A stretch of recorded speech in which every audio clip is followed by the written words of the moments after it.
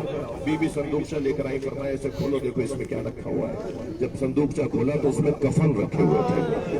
فرمایا زینب یہ جنت سے پنجتن کے 5 کفن آئے تھے. جبریل امی 5 کفن اور 5 حنوط لے کر آئے تھے. ایک کفن ان میں سے تمہارے بابا نے میرے بابا کو دے دیا. باقی یہ 4 کفن ہیں. ایک ایک دکھاؤ تو میں بتاؤں کون سا کس کا. جناب زینب نے ایک کفن اٹھایا تو فرمایا بیٹا انہی دنوں میں تمہارے بابا تم سے آ کے کہیں گے زینب اپنی اماں کا کفن دے دو. تو یہ میرا کفن ہے جو جنت سے آیا ہے. میں پھر ہاتھ جوڑ کر بی بی سے کہوں بی بی یہ کام تو گھر کی بڑی عورتوں کو دیا جاتا ہے. یہ کام کفنوں کا کام تو یہ گھر کی بڑی عورتوں کو دیا جاتا ہے. عجب نہیں بی بی زہرا کی آواز آئی. میری زینب کا بڑا حوصلہ ہے. کبھی بھائی کے جگر کے کٹے ٹکڑے دیکھے گے, کبھی تلے زینبیہ سے بھائی کو زندہ دیکھے گے. میری زینب مصیبتوں کا کعبہ ہے. میری زینب مصیبتوں کا کعبہ ہے. فرمایا زینب انہی دنوں میں تمہارے بابا آ کر میرا کفن مانگے تو یہ کفن دے دینا. دوسرا کفن دیکھ کے فرمایا کچھ مدت کے بعد تمہارا بھائی حسن آئے گا اور تم سے کہے گا بہن زینب تمہیں اماں نے بابا علی کا کفن دیا تھا, وہ کفن مجھے دے دو. تو یہ تمہارے بابا علی کا کفن ہے جو جنت سے آیا ہے. ایک اور کفن کو دیکھ کے فرمایا کچھ مدت کے بعد تمہارا بھائی حسین آ کے تم سے کہے گا کہ بھائی حسن کا کفن لا دو. تو یہ تمہارے بھائی حسن کا کفن ہے. رونے والوں کا آخری کفن رہ گیا. جناب زہرا نے اسے دیکھا, گریا کیا. فرمایا یہ بھی حسن کا کفن ہے. یہ کفن بھی آخری کفن بھی حسن کا کفن ہے. کم سن تھی نا جناب زہرا تو فوراً پوچھا اللہ بھائی حسین کا کفن ہے. فرمایا حسین کا کفن جنت سے نہیں ہے. بچہ کربلا میں بغیر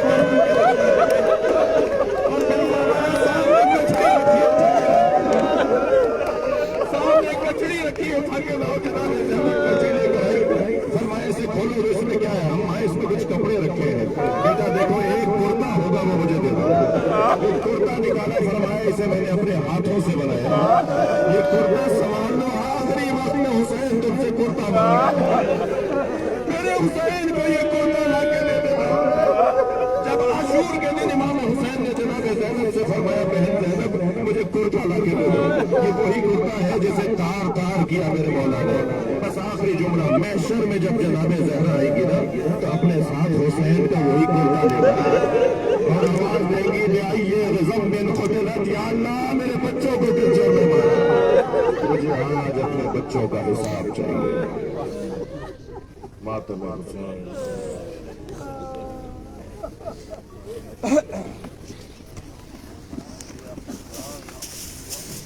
ہمارے ساتھ موجود ہیں.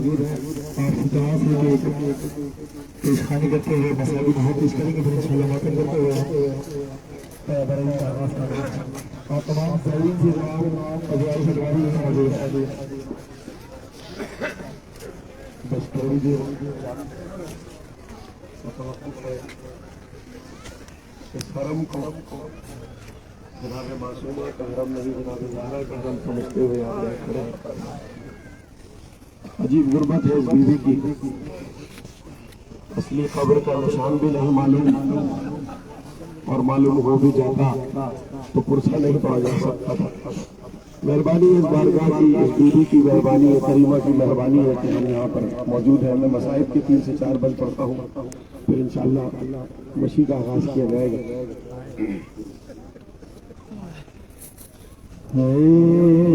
زہرا